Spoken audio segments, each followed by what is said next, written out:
바울을 데리고 영내로 들어가려 할 그 때에 바울이 천부장에게 이르되 내가 당신에게 말할 수 있느냐? 이르되 네가 헬라 말을 아느냐? 그러면 네가 이전에 소요를 일으켜 자객 4,000명을 거느리고 광야로 가던 애굽인이 아니냐? 바울이 이르되 나는 유대인이라 소읍이 아닌 길리기아 다소시의 시민이니 청컨대 백성에게 말하기를 허락하라 하니 천부장이 허락하거늘 바울이 층대 위에 서서 백성에게 손짓하여 매우 조용히 한 후에 히브리 말로 말하니라.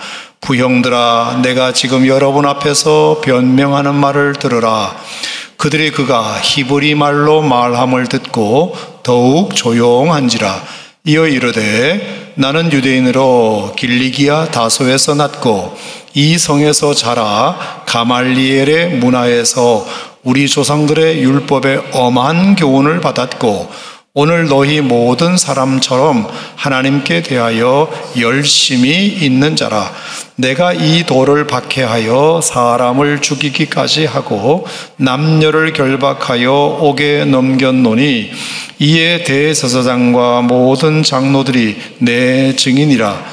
또 내가 그들에게서 다메섹 형제들에게 가는 공문을 받아가지고 거기 있는 자들도 결박하여 예루살렘으로 끌어다가 형벌받게 하려고 가더니 가는 중 다메섹에 가까이 갔을 때에 오정쯤 되어 호련히 하늘로부터 큰 빛이 나를 둘러 비치매 내가 땅에 엎드려져 들으니 소리있어 이르되 사울아 사울아 네가 왜 나를 박해하느냐 하시거늘 내가 대답하되 주님 누구시니까 하니 이르시되 나는 네가 박해하는 나사렛 예수라 하시더라.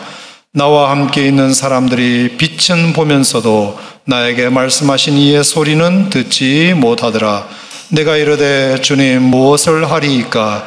주께서 이르시되 일어나 다메섹으로 들어가라. 네가 해야 할 모든 것을 거기서 누가 이루리라 하시거늘 나는 그 빛의 광채로 말미암아 볼 수 없게 되었으므로 나와 함께 있는 사람들의 손에 끌려 다메섹에 들어갔노라. 율법에 따라 경건한 사람으로 거기 사는 모든 유대인들에게 칭찬을 듣는 아나니아라 하는 이가 내게 와 곁에 서서 말하되 형제 사울아 다시 보라 하거늘 즉시 그를 쳐다보았노라. 그가 또 이르되 우리 조상들의 하나님이 너를 택하여 너로 하여금 자기 뜻을 알게 하시며 그 의인을 보게 하시고 그 입에서 나오는 음성을 듣게 하셨으니 네가 그를 위하여 모든 사람 앞에서 내가 보고 들은 것의 증인이 되리라. 이제는 왜 주저하느냐? 일어나 주의 이름을 불러 침례를 받고 너의 죄를 씻으라 하더라. 후에 내가 예루살렘으로 돌아와서 성전에서 기도할 때에 황홀한 중에 봄에 주께서 내게 말씀하시되 속히 예루살렘에서 나가라.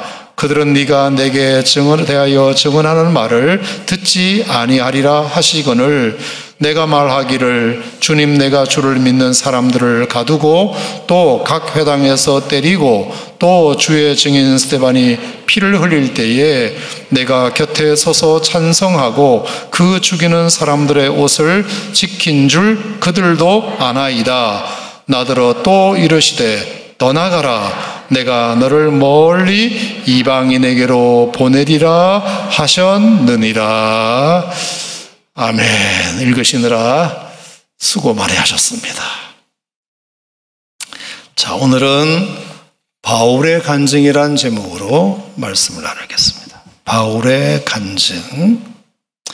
자, 간증이라고 하는 것은 아시는 대로 어떤 기독교인이 하나님을 만난 일, 하나님을 구체적으로 만난 일을 이제 설명하고 또 고백하고 하는 것을 우리가 이제 간증이라고 하는데, 자, 바울의 간증을 우리가 들으면서 우리가 좀 깨달아야 할 것 몇 가지를 여러분과 같이 좀 나눠보고자 합니다. 자, 바울이 갑자기 간증을 하게 된 이유는 다음과 같습니다. 자, 여러분 지금까지 우리가 쭉 봐온 대로 사람들이 바울이 예루살렘에 가는 것을 권장했나요? 말렸나요? 말렸죠. 들리는 소식에 의하면 선생님, 바울이 예배 예루살렘에 가시면 큰일 날 것 같습니다. 잡히실 수 있습니다. 고문당하실 수 있습니다. 돌아가실 수도 있습니다.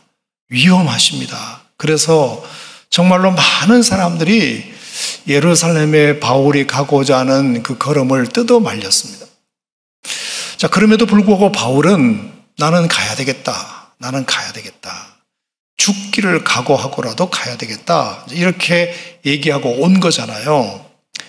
이유를 알고 보니까 표면적인 이유는 헌금을 전달하는 것이 표면적인 이유였어요. 저 아가야 지방과 마게도냐 지방의 저 이방 나라의 많은 교회들 성도들이 예루살렘에 흉년이 들어가지고 예루살렘 교회에도 가난한 사람들이 많이 생겼다는 소식을 듣고, 그래, 우리 모교회인데 우리 이방인 교회가 예루살렘 교회 성도들을 돕는 것이 우리가 영적으로 빚진 자로서 응당한 도리가 아니겠냐. 그래서 우리가 액수가 많건 적건 간에 우리의 정성을 모아서 교회 대표를 바울 선생님과 함께 동행을 시켜서 헌금 전달하러 꼭 보내드렸으면 좋겠다. 그래서 바울이 각 교회 대표들과 함께 그들로부터 모은 헌금을 가지고 예루살렘 교회 성도들에게 이제 헌금을 전달하러 온 것이 표면적인 이유죠.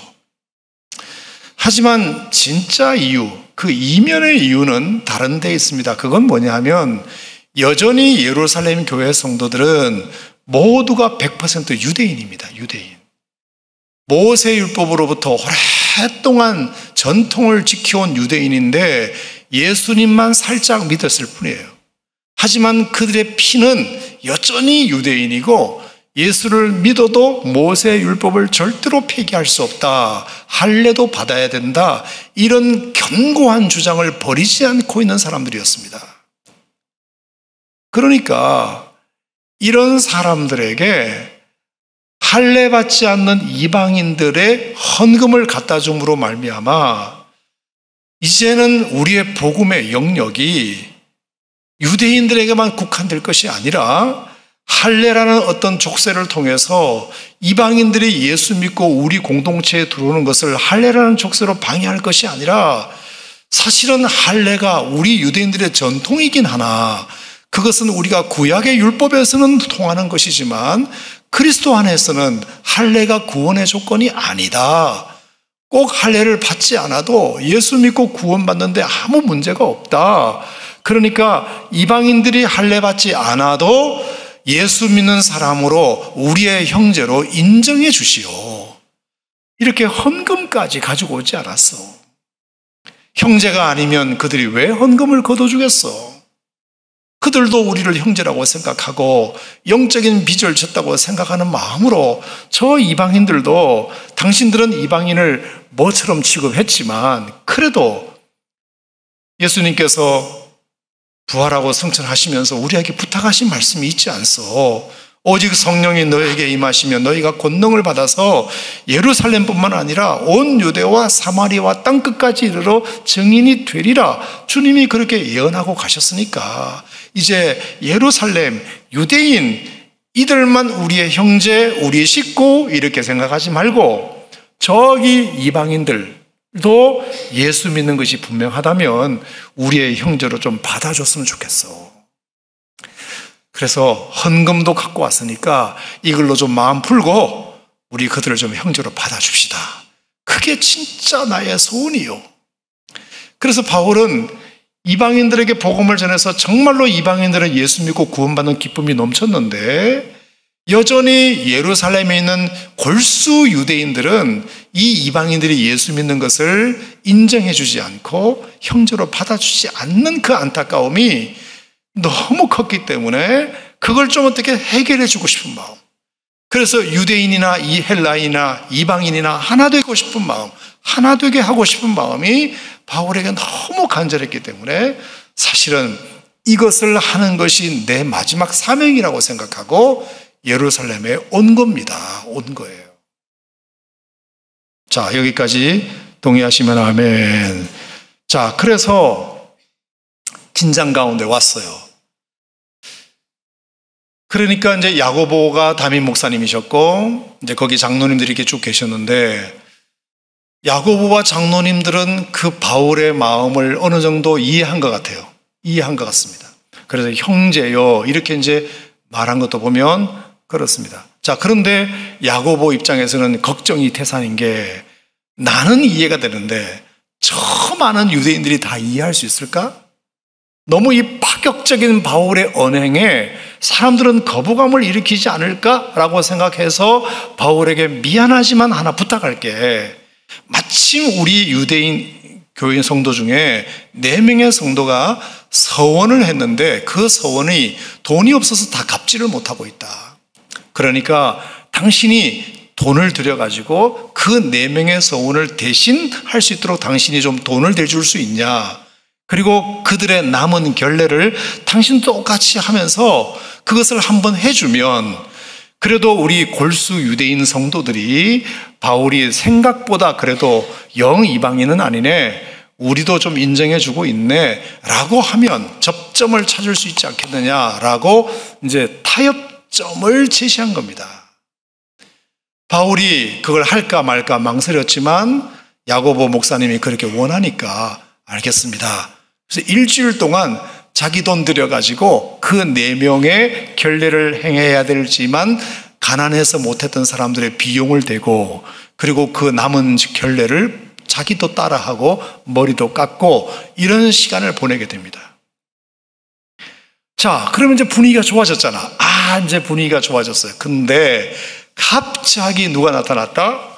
아시아에서 온 유대인들이 이렇게 되어 있어요. 자, 21장 어디에 있었죠? 27절에 보면 아시아로부터 온 유대인들이 성전에 와가지고 바울을 본 거예요. 바울을 본 거예요. 자, 여기서 말하는 아시아에서 온 유대인들이라고 하면 아시아란 그 당시 에베소를 가리킵니다. 에베소. 그 에베소에서 온 유대인들이 원정 와가지고 예루살렘에서 지금 분위기 좋게 만들어가고 있는 바울을 보자마자 무리를 충동해서 저 바울 절대로 받아주지 마라. 이렇게 된 겁니다. 바울 받아주지 마라. 추측컨대 말입니다. 제가 이렇게 더듬어 보니까 3차 전도 여행 때 에베소에서 바울이 이런 일이 있었어요. 어떤 병자들을 이렇게 고쳐주는데 손수건만 얹어도 사람들이 병이 낫는 이런 이제 놀라운 기적이 일어났단 말이에요. 그랬더니 그걸 가만히 보던 유대인의 제사장 스게와의 7 아들이 있었는데 7 아들에게 그것을 시켜가지고 자기들도 한번 바울이 하는 흉내를 내보자. 바울이 하는 그대로 흉내를 내면 우리도 병을 고칠 수 있겠다 하고 흉내를 냈는데 병을 고치기는커녕 악귀 들린 귀신이 나는 예수도 알고 바울도 아는데 니들은 누구냐 이러면서 그 악귀가 스기와의 7 아들에게 달라붙어가지고 아주 혼비백산하면서 도망가는 사건이 일어났어요. 그러니까 유대인 제사장 스기와의 7 아들이 창피를 당하는 사건이죠.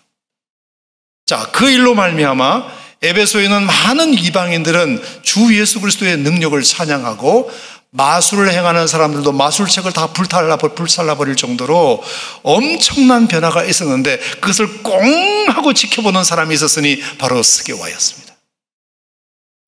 자기 눈앞에 펼쳐진 엄연한 기적을 보고도 감동을 받거나 회개하기는커녕 내 7 아들 창피하게 만든 저놈, 내 7 아들 부끄럽게 만든 저놈을 내가 가만두나 봐라. 그래서 스게와가 바울의 행로를 가만히 보고 있다가 예루살렘까지 가는 걸 보고 저러면 안 되지. 그래서 틀림없이 저는 스게와가 보낸 자객들, 스게와가 보낸 일단의 무리들, 어깨들 이런 사람들이 와가지고 깽판을 놓는 상황이 된 겁니다.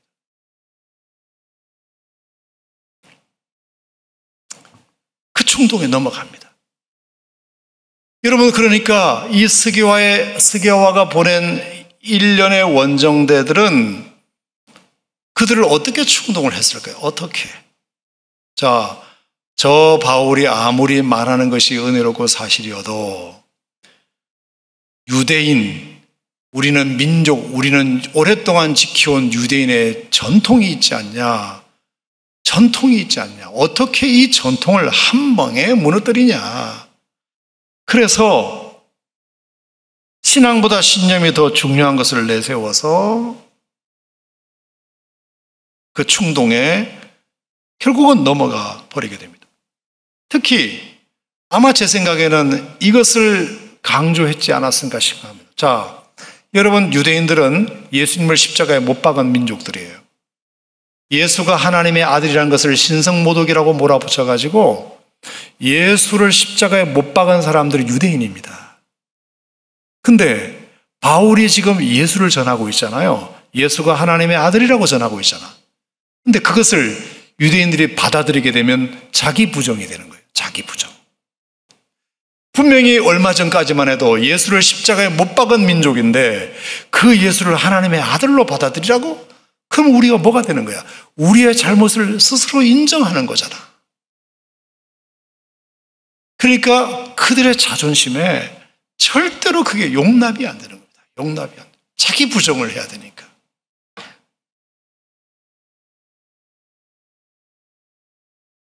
그래서 결국에 그 사람들이 바울을 또 잡아가지고 심지어 어떻게 하기로 했죠? 36절에 보니까 이는 백성의 무리가 그를 없이 하자고 외치며 따라가매더라. 바울을 죽여버리자, 이렇게 된 것입니다. 겨우 천부장이 와서 그들을, 그 무리를 진정시키지 않았다면 정말로 바울은 어떻게 되었을 가능성이 많은 급박한 상황이었습니다. 그런데 천부장, 이 도시의 질서를 잡는 어떤 그 보안관 역할을 하는 이 천부장이 그래도 다행히 와가지고 무리를 진정시키면서 사태를 파악하게 되었습니다. 자, 그래서 37절에 보니까 바울을 데리고 영내로 들어가려 할 그때에 바울이 천부장에게 말하는 겁니다. 내가 당신에게 할 말이 있다. 그것을 헬라말로 하니까 깜짝 놀라게 됩니다. 그랬더니 나는 헬라인이 아니고 39절에 나는 유대인입니다. 유대인인데 소읍이 아닌 길리기아 다소, 작은 도시가 아닌 큰 도시의 시민인데 청컨대 내가 백성에게 말할 수 있는 기회를 주십시오. 바울도 할 말이 있었습니다. 이렇게 내가 당하고만 있을 수 없었기 때문입니다. 그래서 정말로 자기가 왜 내가 이렇게 그리스도인이 되었는지, 왜 유대인들이 싫어할 수 있는 일을 할 수밖에 없었는지 그 이야기를 한 번은 해야 되겠다 싶어서 비교적 중립적 위치에 있어 보였던 천부장에게 부탁을 한 겁니다. 내가 죽을 땐 죽더라도 내가 꼭 저들에게 할 수 있는, 하고 싶은 말이 있으니 꼭 한마디만 하게 해주시오. 자, 그랬더니 천부장이 어떻게 하죠? 허락하거늘. 자, 천부장 얘기는 제가 다음에 하겠습니다만 어쨌든 천부장이 허락을 해요. 그래서 40절에 보니까 바울이 층대 위에 서서 조금 높은 곳에 서가지고 백성에게 손짓하여 매우 조용히 한 후에 히브리 말로 22장의 간증을 이제 하기 시작하는 겁니다. 자, 여기까지 됐죠? 자, 바울의 간증을 보니까 대충 5가지 컨셉이 눈에 보입니다. 첫 번째는 자기 소개를 통한 공감대 형성. 공감대 형성. 따라합시다. 공감대 형성. 자, 두 번째는 이전의 자기. 이전의 자기. 따라합시다. 이전의 자기. 세 번째는 변화된 계기. 따라합시다. 변화된 계기. 네 번째는 새로운 사명. 새로운 사명. 다섯 번째가 깨달은 진리. 자, 이 5가지 컨셉을 가지고 짧은 간증을 이제 바울이 유대인들에게 내가 죽을 땐 죽더라도 당신들 내 말 좀 들어보시오. 내가 왜 이럴 수밖에 없는지를 설명 좀 하게 해주시오. 그래서 이제 22장부터 간증이 시작되는 겁니다. 자, 내용은 다 아시는 내용입니다. 자, 첫 번째, 공감대 형성입니다. 공감대 형성. 자, 바울은 헬라 말도 할 줄 알고 히브리 말도 하는 사람이에요. 유대인이긴 하지만 로마의 시민권도 가지고 있는 사람이에요. 하지만 지금은 헬라 말을 해서는 히브리인들이 반발할 가능성이 있고 로마의 시민권을 주장하는 것이 의미가 없다는 것을 알기 때문에 그 얘기는 안 합니다.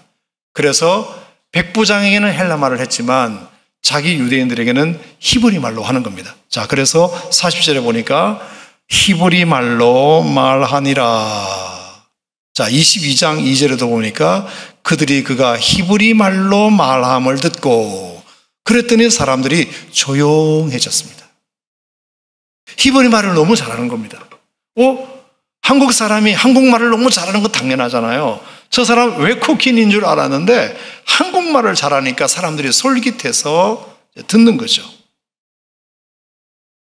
자, 그러면서 3절에 나는 유대인입니다. 나도 유대인입니다. 여러분, 내가 이방인이 아닙니다. 나도 유대인입니다. 유대인입니다. 자, 어디서 태어났다고요? 길리기아 다소에서 태어났지만 자라는 것은 어디서 자랐다? 이 성에서 자랐습니다. 내가 태어난 고향은 다소지만 자라는 것은 예루살렘에서 자랐습니다. 그리고 누구 밑에서 배웠다? 가말리엘에서 배웠습니다. 가말리엘 선생님 밑에서 배웠습니다. 가말리엘 선생님은 유대인들에게 존경받는 대학자였거든요. 그러니까 유대인이죠. 태어난 것만 다소에서 태어났죠. 자라는 것은 예루살렘에서 자랐죠. 학교도 가말리엘 선생님으로부터 배웠죠. 자, 이게 뭐죠? 공감대 형성이죠. 나는 이방인이 아니라 당신들과 똑같은 사람이라는 것을 지금 말하고 있는 겁니다. 자, 그러면서 뭐라 그랬습니까? 오늘 너희 모든 사람처럼 율법의 엄한 교훈을 받았고 저도 율법의 엄한 교훈을 받을 대로 받은 사람입니다.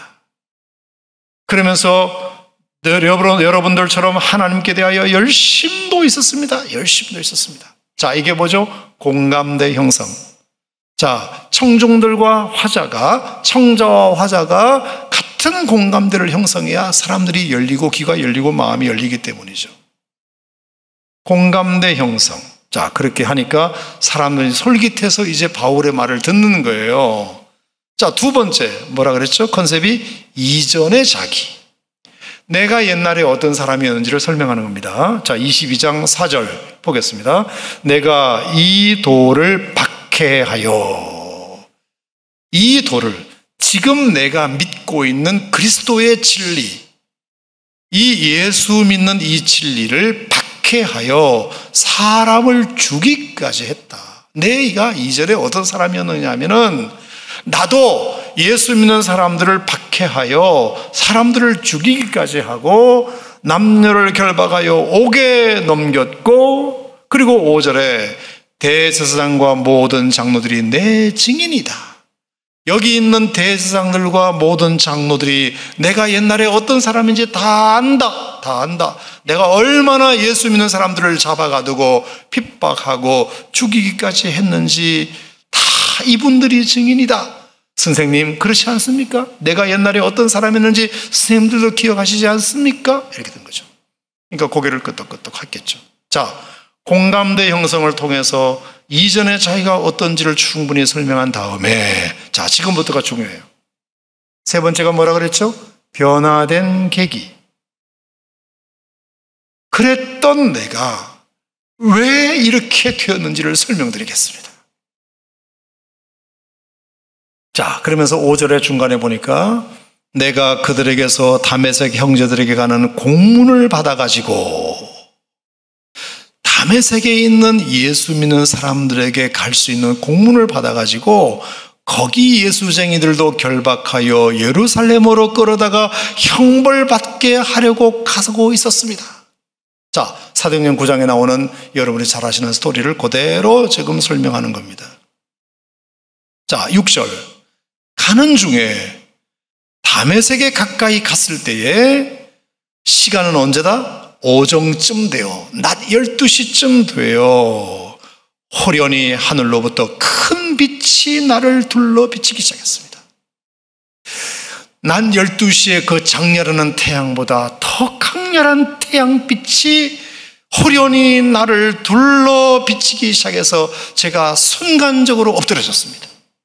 내가 엎어졌습니다. 그게 어디 나와요? 7절에 내가 땅에 엎드러졌습니다. 그때 소리가 들렸습니다. 뭐라고요? 사울아 사울아 네가 왜 나를 박해하느냐는 음성을 들었습니다. 여러분, 내가 다메섹에 예수쟁이들 잡으러 가는 중에 거의 가까이 갔을 때 낮 12시쯤 되어서 태양빛보다 더 강렬한 빛 가운데 내가 쓰러졌는데 소리가 들리기를 사울아 사울아 2번씩이나 내 이름을 부르더니 네가 나를 왜 박해하느냐, 이런 음성을 제가 듣고 깜짝 놀랐습니다. 도대체 누구길래 내 이름을 아느냐? 하늘에서 음성이 들리는데 내 이름을 또박또박 2번이나 부르는데 내가 어떻게 놀라지 않을 수가 있습니까? 깜짝 놀랐습니다. 그래서 너무 두려워가지고 뭐라 그랬죠? 8절에 내가 대답하되 주님 누구십니까? 내가 누군지 물었습니다.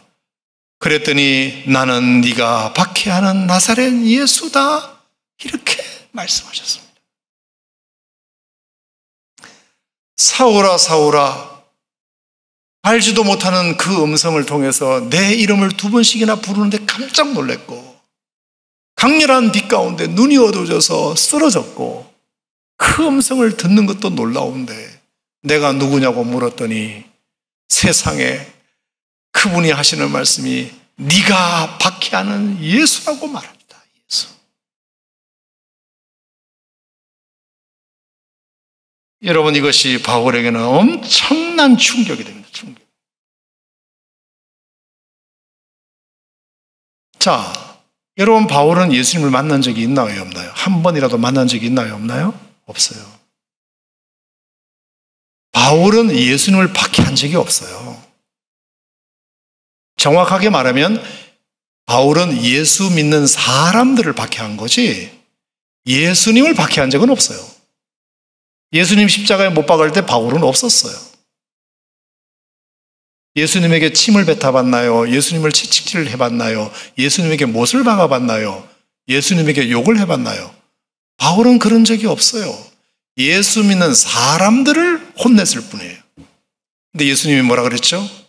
나는 네가 박해하는 예수다. 깜짝 놀랐어요. 자기가 박해한 사람들은 예수 믿는 사람들이었는데 예수님이 그날 나에게 뭐라고 말씀하셨냐면 왜 네가 나를 박해하느냐, 네가 박해하는 내가 예수다, 이렇게 말했습니다. 예수 믿는 사람들, 교회를 박해하는 것이 곧 예수님을 박해하는 것이라는 것을 깨닫게 된 거죠. 너무 큰 충격을 받은 겁니다. 그 소리는 자기 외에는 아무도 듣지 못했다. 여러분, 제가 이 경험을 거짓 한마디 보태지 않고 100% 리얼리 솔직한 고백입니다. 여러분, 제가 유대인 아닙니까? 길리기아 다소에서 났지만 나는 예루살렘에서 자란 사람입니다. 여러분이 존경하는 가말리엘 선생님으로부터 배워서 율법의 엄한 교훈을 누구보다도 받았습니다. 율법으로 치면 당신들 못지않게 나도 달달달달 외우고 있습니다. 그래서 저는 그 것에 근거하여 예수 믿는 사람들을 잡아가두고 핍박하고 조롱하고 살해하고 죽이는데 나도 앞장섰던 사람입니다. 나도 잘하는 줄 알았습니다. 그래서 그날도 다메섹에 있는 예수 믿는 사람들을 잡아가두기 위해서 가는 길이었는데 다메섹에 거의 가까이 가서 낮 12시에 태양보다 더 강렬한 빛이 나에게 비추더니 쓰러졌습니다. 소리가 들리더니 바울아 바울아 사울아 사울아 제 이름을 부르시더니 자기가 나는 네가 박해하는 예수라고 말씀하십니다. 그 음성을 들은 자로서 어떻게 제가 어떻게 제가 예수를 부인할 수 있겠습니까? 어떻게 제가 예수님을 그렇게 강렬하게 만났는데 어떻게 예수를 내가 부인할 수 있겠습니까? 여러분, 믿어주십시오. 제가 이렇게 예수를 만났습니다. 믿어주세요. 그리고 나서 네 번째, 새로운 사명. 자, 22장 10절 말씀해 보니까, 그래서 내가 이르되 주님 무엇을 하리까? 그래서 제가 주님께 물어봤다는 것 아닙니까? 주님, 그럼 제가 무엇을 하면 되겠습니까? 그랬더니 주님이 말씀하시기를 다메섹으로 들어가라. 네가 해야 할 일을 가르칠 사람이 있으리라. 그래서 사람들에 이끌려가지고 다메섹에 들어갔더니 누가 거기 계셨다? 아나니아. 자, 아나니아가 어떤 사람이었는지 12절에 보니까 율법에 따라 경건한 사람으로 거기 사는 모든 유대인들에게 칭찬을 듣는 분 아나니아. 자, 아나니아 역시도 유대인들입니다. 모든 유대인들에게 칭찬과 존경을 받는 분들입니다. 자, 그분도 유대인. 이방인이 아니라 유대인. 그 유대인께 아나니아에게 제가 갔더니 그 아나니아 선생님이 저를 보시자마자 형제 사울아 라고 끌어안아 주셨습니다. 그리고 눈을 보라고 하니까 눈을 그때 뜨게 되었습니다. 그러면서 그 아나니아 선생님이 저한테 할 일을 말씀해 주셨습니다. 자, 뭐라고요? 14절.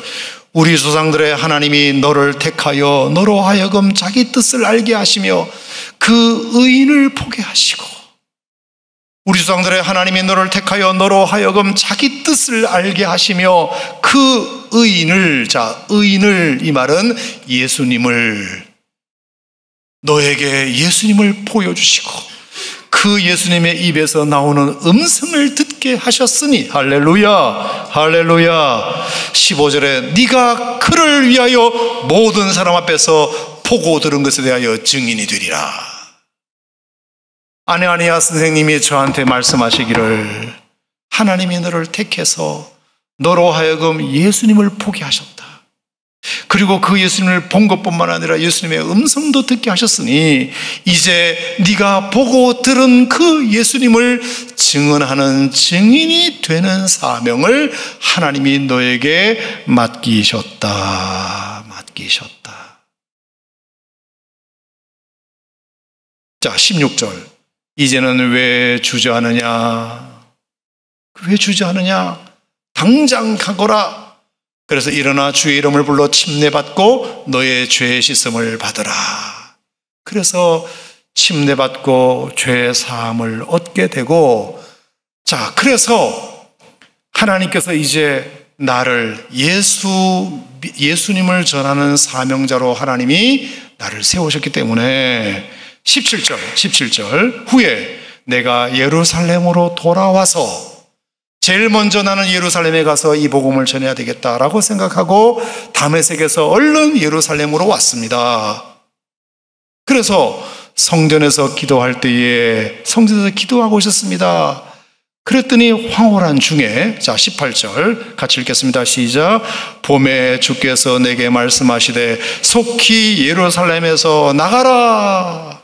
성령께서 기도하는데, 내가 예루살렘에 먼저 전도하러 왔는데 기도하는 중에 성령님이 말씀하시기를 예루살렘에서 나가라고 하셨습니다. 예루살렘을 떠나라고 하셨습니다. 나더러. 바울, 성령님, 저 예루살렘에 있는 사람들에게 전도하러 왔는데요. 아니다.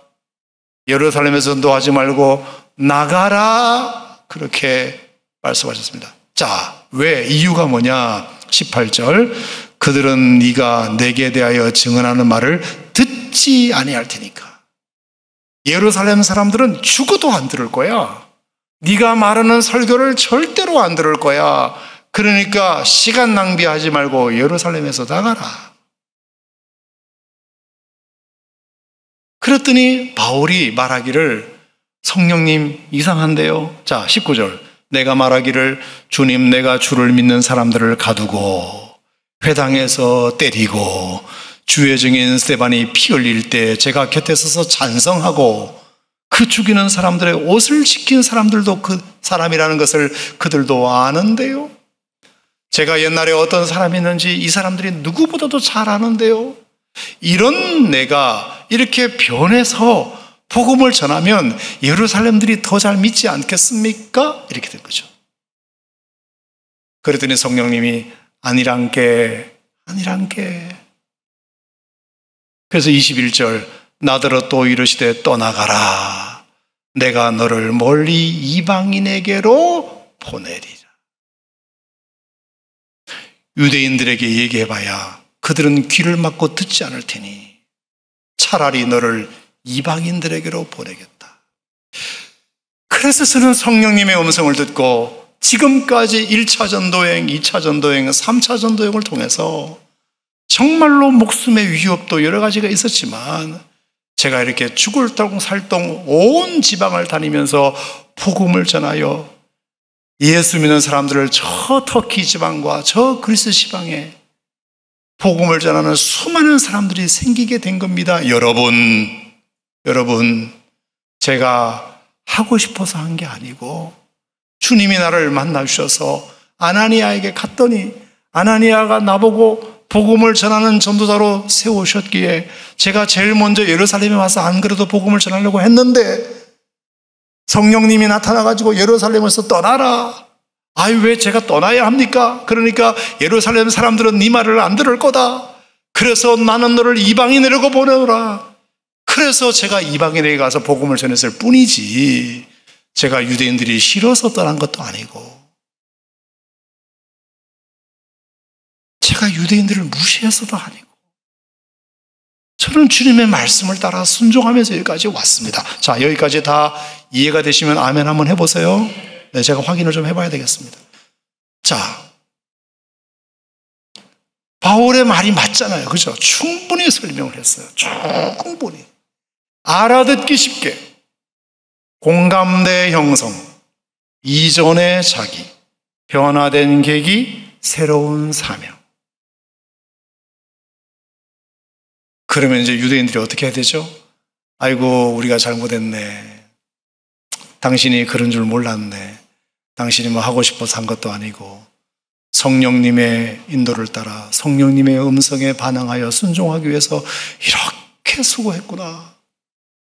이렇게 또 헌금까지 걷어가지고 우리 예루살렘 교회를 도와주러 왔군요. 아, 우리가 몰라봐서 미안하다이. 이렇게 하면 얼마나 좋겠어요. 22절 보겠습니다. 바울이 그 말을 딱 하자마자 뭐라 그랬죠? 이 말하는 것까지 그들이 듣다가 소리질러 이르되 이러한 자는 세상에서 없애버리자 살려둘 자가 아니다. 자, 오산침례교회 성도 여러분, 충분히 마음을 다해서 간증했어요. 내가 왜 유대인 출신이 이방인에게 복음을 전할 수밖에 없었는지 충분히 설명했잖아. 내가 충분히 설명했다고, 알아듣기 쉽게. 큰 내가 원해서가 아니라 주님이 나를 만나셨고 나 그래서 아나니아 찾아갔고 아나니아가 나에게 그런 사명을 말씀해 주셨고 하지만 나는 예루살렘에 더 관심이 있기 때문에 와서 하려고 했는데 성령이 자꾸 나가라고 하시니 왜 나가야 합니까? 저는 예루살렘 성도들부터 먼저 구원해야 됩니다. 아니다. 예루살렘 성도들 네 말 안 들을 거다. 그러니까 너를 이방인의 그릇으로 택한 민족으로 전도자로 세웠으니 빨리 너는 이방인에 가서 복음을 전해라. 나는 그 음성에 순종하여 1차 전도행, 2차 전도행, 3차 전도행 끝나고 그리고 예루살렘에 돌아온 사람입니다. 저는 하나님 말씀에 순종한 것밖에 없어요. 그렇게 말했으면 알아먹었어야지. 뭐라고 그랬죠? 이놈은 세상에서 없애버리자. 살려둘 자가.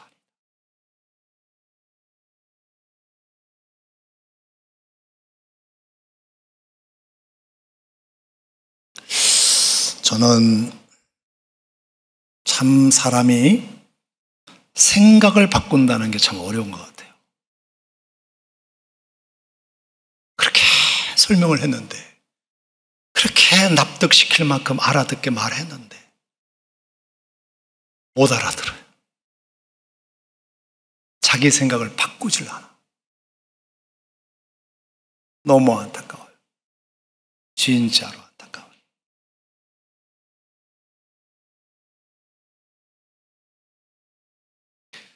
자, 그래서 오늘 이 간증을 통해서 우리가 깨달아야 할 몇 가지 진리가 저는 있다고 봅니다. 첫 번째는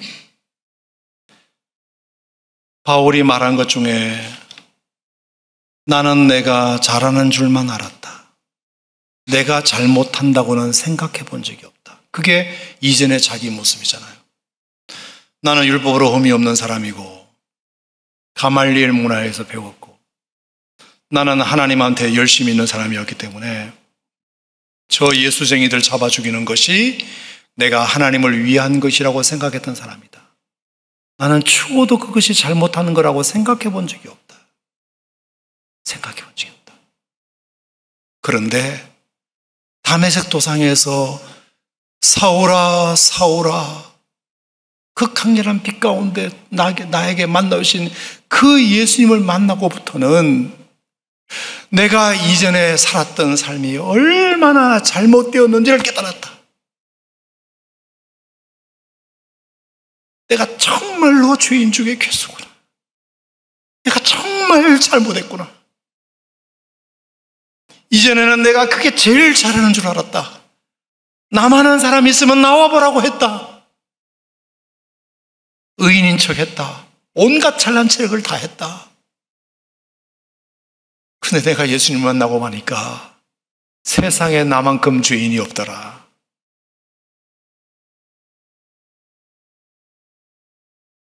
여러분, 우리가 예수님을 만났다는 증거 중에 하나가 뭔지 아세요? 주님, 저는 죄인입니다. 주님, 저는 죄인입니다. 아무것도 내세울 것이 없는 죄인. 그게 예수 믿은 증거 중에 강렬한 증거 아닙니까? 자, 여기까지 동의하시면 아멘 하시기 바랍니다. 아마 그래서 다 여러분이 예수 믿게 되었을 거예요. 이런 회개 없이 예수 믿는 사람들은 가짜니까요. 내가 이전에 예수를 알기 전에는 다 내가 잘하는 줄 알았어요. 바울도 그랬으니까. 내가 예수님 만나고 보니까 세상에 그런 못된 놈은 다 내가 제일 못된 놈이더라. 어리석고 우둔하고 죄 많고 부끄러운 나의 과거의 모습이, 그러니까 바울은 뭐라고 고백했어요? 오라 나는 공고한 사람이로다. 이 사망의 몸에서 나를 누가 건져내라. 죄인 중에 나는 괴수다. 여러분, 이 고백을 하면 그 다음 무엇이 열리게 될까요? 은혜가 열리게 돼요. 은혜가. 이 죄인임에도 불구하고 하나님의 나를 구원해 주셨네. 나를 당신의 자녀 삼아 주셨네. 천국 백성 되게 해 주셨네. 성령을 선물로 주셨네. 나 같은 사람에게 이런 은혜를 주셨네. 거기다가 또 나를 하나님의 사역자가 되게 해주셨네. 나 집사 되게 해주셨네. 하나님의 성전의 봉사자가 되게 해주셨네. 이 은혜를 어찌 감당할꼬. 이게 예수 믿는 사람의 고백이에요. 맞아요? 틀려요, 여러분? 자, 틀리면 지금 얘기해 주세요. 목사님, 그거 틀렸어요. 얘기해 주세요.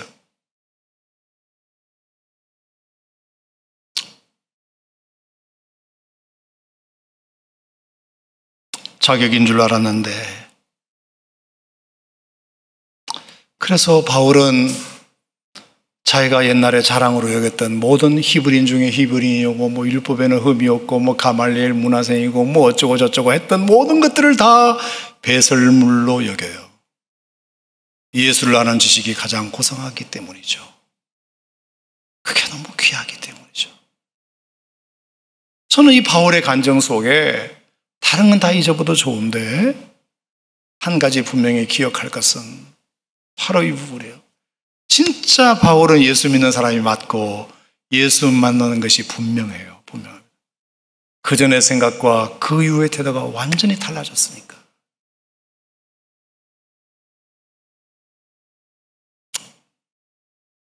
여러분, 이것은 예수 믿고 나서도 지금도 우리에게 필요한 부분인 것 같아요. 우리가 하나님 말씀을 듣고 매주 예배를 드리고 기도하고 그렇게 하잖아요. 그것이 우리의 때로는 습관처럼 될 때도 있지만 어쨌든 간에 어느 순간에는 여러분의 하나님 말씀이 여러분들을 터치할 때가 분명히 있으리라 생각하고, 왠지 오늘은 이 말씀이 자꾸 나를 향한 말씀인 것 같고 쳐내지 말고, 그걸 쳐내지 말고 제발 부탁이니까 받아들여서, 그래서 내가 회개할 도구로 삼고 나를 변화시킬 수 있는 기준으로 삼으면 그 사람은 진짜 용기 있는 사람이에요. 내가 볼 때. 여러분도 아마 그렇게 생각하실 거예요. 어느 훌륭한 사람이 자기 잘못을 스스럼 없이 얘기하고, 정말 저는 부끄럽게 할 영 없습니다. 정말로 알만한 사람이, 누구보다 다 존경할 만한 사람인데 그렇게 말하는 것을 들으면 참 마음이 따뜻해지고, 참 저분은 훌륭하다. 오히려 책 잡는 게 아니라 오히려 더 훌륭하게 느껴지듯이, 진짜 이거는 우리에게 용기인 것 같아요. 우리가 예수님을 믿기 전과 예수님을 믿은 후의 변화의 기준은, 그 변화의 기준은 내가 하나님 앞에 얼마나 잘못된 존재였는지 그것을 깨닫고 내가 돌이키고 회개하는 것이 그게 예수 믿는 것의 증거이듯이, 오늘날 그 회개는 한 번으로 끝나면 안 되고 우리의 매일매일의 신앙생활의 여정 속에서도 마찬가지. 우리가 한 번 예수 믿고 거듭났다고 해서 우리가 다 모든 것이 완벽해지는 건 아니니까, 여전히 우리는 죄를 지을 수 있고 우리는 여전히 허물 가운데 있을 수 있으니까, 그럴 때마다 우리가 말씀을 통해서 더 터치받고, 제가 잘못한 것 같습니다. 그건 저의 잘못입니다. 하나님 앞에 참 부끄럽고 제가 회개합니다. 그렇게 하면 할수록 주님이 여러분 안에 더 역사하시고 주님의 성품이 여러분 가운데 체화되고 주님을 조금씩 더 닮아갈 수 있게 되는 거지. 그건 그렇고 이렇게 해버리면 50년 교회 다녀도 그건 여러분이 스스로가 알아요. 내가 변화되었나 안 변화되었나는 여러분이 너무 잘 알아요. 내가 예수 믿는 사람들의 자격이 있나? 교회만 다닐 뿐이지, 집사라는 소리만 들을 뿐이지, 거룩한 척이나 할 뿐이지, 나는 나를 알아. 속일 수 없는 내가 있어. 여러분, 그것이 양심에 걸리거든. 우리가 끊임없이 오늘 이 바울의 고백처럼 내가 이전에 이런 사람이었습니다. 제가 이렇게 된 것은 제가 이런 계기가 있었습니다. 이 계기를 통해서 저는 이렇게 바뀌었습니다. 이걸 깨달았습니다. 이렇게 계속해서 깨달아가다 보면 어느 정도 순간 우리가 정말로 칭의 구원뿐만 아니라 성화 구원으로 하나님을 닮아가는, 예수님을 닮아가는 그런 모습으로 서가지 않겠는가. 저는 그렇게 생각하고, 여러분 오늘 이 말씀이, 이 바울의 간증이 여러분들에게 도전이 되셨으면 참 좋겠습니다. 이 시간 함께 기도할 때 하나님,